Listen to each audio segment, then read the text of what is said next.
नवरात्रि के पहले दिन पूजी जाती है माँ शैलपुत्री। वे पर्वतराज हिमालय की पुत्री है। पिछले जन्म में वो सती थी जिनका विवाह भगवान शिव से हुआ था, लेकिन पिता दक्ष के यज्ञ में शिव का अपमान सहन न कर पाने पर सती ने अपने प्राण त्याग दिए। फिर वे हिमालय की बेटी के रूप में जन्मी और शैलपुत्री कहलाई।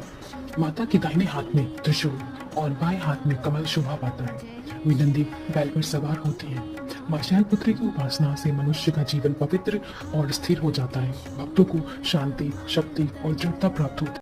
नवरात्रि की प्रथम देवी है माँ शैलपुत्री। उनके स्वरूप में छिपा है गहरा संदेश। उनका वाहन वृषभ धैर्य और स्थिरता का प्रतीक है। यह हमें सिखाता है कि साधना और सफलता के लिए धैर्य जरूरी है। हाथ में त्रिशूल शक्ति और साहस का प्रतीक है। यह हमें बुराई और अन्याय से लड़ने की प्रेरणा देता है।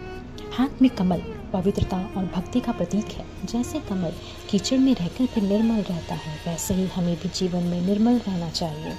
वे पर्वतराज हिमालय की पुत्री हैं। पर्वत की तरह अड़िग और सत्य पर दृढ़ रहने का संदेश देती है और नवरात्रि की प्रथम देवी होने के कारण वे आध्यात्मिक यात्रा की शुरुआत का प्रतीक है। ऐसे और वीडियोस के लिए लाइक, सब्सक्राइब और शेयर करें। यदि आप करना चाहते हैं माँ शैलपुत्री को प्रसन्न, तो करें यह काम। सुबह स्नान कर शुद्ध मन से लाल कपड़े पर माँ शैलपुत्री की प्रतिमा कलश स्थापित करें और माँ को सिंदूर, अक्षत, फूल, धूप व दीप अर्पित करें। माँ को सफ़ेद रंग के भोग जैसे दूध, खीर, मिश्री और नारियल विशेष प्रिय हैं। नवरात्रि के पहले दिन व्रत रखें और सात्विक भोजन ही करें। उनके बीज मंत्र ओम देवी शैलपुत्रैः नमः का 108 बार जप करें। माँ शैलपुत्री की पूजा से साधक को धैर्य, स्थिरता और आत्मबल की प्राप्ति होती है। भक्ति और शुद्ध मन से की गई आराधना ही माँ शैलपुत्री को प्रसन्न करती है। जय माँ शैलपुत्री। ऐसी और जानकारी के लिए हमारे चैनल को लाइक, शेयर और सब्सक्राइब करें। नवरात्रि के दूसरे दिन पूजा की जाती है माँ ब्रह्मचारिणी की। उनका स्वरूप अत्यंत तपस्विनी है। हाथ में माला और कमंडल उनके तप और संयम का प्रतीक है। ब्रह्मचारिणी हमें कठिनाइयों में भी संयम और धैर्य रखने की प्रेरणा देती है। वे ज्ञान और तप की देवी है। इस दिन माँ को सफ़ेद फूल और मिश्री अर्पित करना शुभ माना जाता है। उनके मंत्र ओम देवी ब्रह्मचारिणे नमः का जप विशेष फल देता है।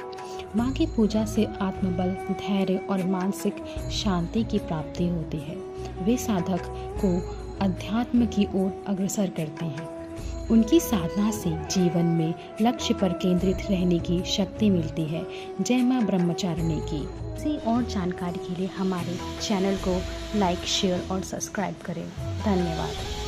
नवरात्रि के तीसरे दिन माँ चंद्रघंटा की पूजा की जाती है। माँ दुर्गा का यह रूप शांति, साहस और वीरता का प्रतीक है।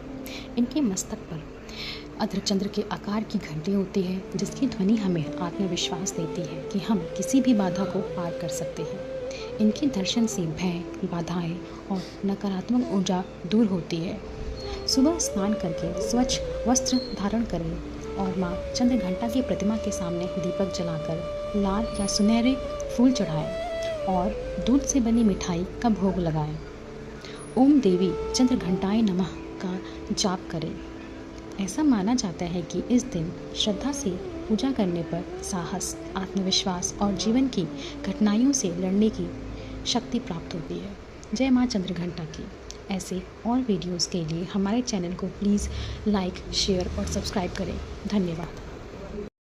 इस बार की नवरात्रि है कुछ खास। जी हाँ, आमतौर पर नवरात्रि 9 दिनों की होती है, लेकिन इस बार पंचांग की गणना के अनुसार नवरात्रि 10 दिनों तक चलेगी। इसीलिए इसे अत्यंत शुभ और दुर्लभ संयोग माना जा रहा है। और दूसरा कारण यह है कि इस बार माँ शक्ति का आगमन हाथी पर हो रहा है। मान्यता है कि जब नवरात्रि की शुरुआत सोमवार से होती है तो माँ दुर्गा गज पर सवार होकर आते हैं और यह वर्ष सुख, समृद्धि और शांति प्रदान करने वाला होता है। जय माता दी। नवरात्रि के तीसरे दिन पूजी जाती है माँ चंद्रघंटा। कहा जाता है कि जब भगवान शिव विवाह के लिए अपने भयानक रूप में आए तो माता पार्वती ने दिव्य रूप धारण किया। मस्तक पर आधा चंद्र और सुनहरी घंटी के साथ वे बनी माँ चंद्रघंटा। इस रूप से उन्होंने न केवल शिव को शांत किया बल्कि असुरों का भी संहार कर देवताओं को विजय दिलाई। माँ चंद्रघंटा की आराधना से मिलता है साहस, शक्ति और निर्भरता। नवरात्रि के चौथे दिन पूजित होती है माँ कुष्मांडा। कहा जाता है कि जब ब्रह्मांड चारों ओर अंधकार से ढका हुआ था, तब देवी ने अपनी दिव्य मुस्कान से अंडज ब्रह्मांड की रचना की। इसी कारण इन्हें कुष्मांडा कहा गया। माँ कुष्मांडा ही सृष्टि की प्रथम आदि शक्ति है, जिन्होंने अपने तेज से ब्रह्मांड को जीवन प्रदान किया। इनकी पूजा से स्वास्थ्य, आयु और ऊर्जा की प्राप्ति होती है। नवरात्रि के 5वें दिन पूजी जाती है माँ स्कंद माता। देवताओं और असुरों के बीच युद्ध छिड़ा था। असुरों का आतंक चारों ओर फैल गया था। तब देवताओं ने भगवान शिव और पार्वती से प्रार्थना की, हमें ऐसा पुत्र दे जो असुरों का नाश कर सके। माँ पार्वती ने कठिन तपस्या की और जन्म दिया एक दिव्य बालक को, जिसका नाम रखा गया स्कंद। इसी कारण माँ पार्वती स्कंद माता कहलाए। बाल स्कंद को गोद में लेकर सिंह पर विराजमान भगवान स्कंद आगे चलकर देवताओं के सेनापति बने और तारकासुर जैसे राक्षसों का वध किया। माँ स्कंद माता की पूजा से मिलता है साहस, भक्ति और मोक्ष। जय माँ स्कंद माता। प्लीज हमारे चैनल को लाइक और सब्सक्राइब करें। माँ कात्यायनी नवदुर्गा की छठी शक्ति है। इन्हें महिषासुर मर्दिनी भी कहा जाता है। कथा के अनुसार जब महिषासुर राक्षस ने देवताओं को पराजित कर स्वर्ग पर अधिकार कर लिया, तब सभी देवता बहुत चिंतित हो गए। उन्होंने ब्रह्मा, विष्णु और महेश से प्रार्थना की। तब त्रिदेव सहित सभी देवताओं के तेज से दिव्य देवी प्रकट हुई।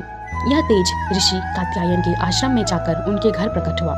ऋषि कात्यायन ने इनका लालन पोषण किया, इस कारण इनका नाम पड़ा कात्यायनी। जब महिषासुर का अत्याचार बढ़ा, तब देवी ने सिंह पर सवार होकर युद्ध किया और महिषासुर का वध कर देवताओं को पुनः स्वर्ग दिलाया। हमारे चैनल को प्लीज लाइक और सब्सक्राइब कीजिए। 7वें दिन नवरात्रि में माँ काल रात्रि की पूजा होती है। जब दानवों का अत्याचार पृथ्वी पर बढ़ गया, तो देवताओं और मनुष्यों का जीवन कठिन हो गया। शुभ, निशुभ और रक्त बीज जैसे असुरों को कोई भी देवता पराजित नहीं कर पा रहे थे। तब देवी दुर्गा ने अपने तेज से एक अत्यंत भयंकर रूप धारण किया। यही रूप माँ काल रात्रि कहलाया।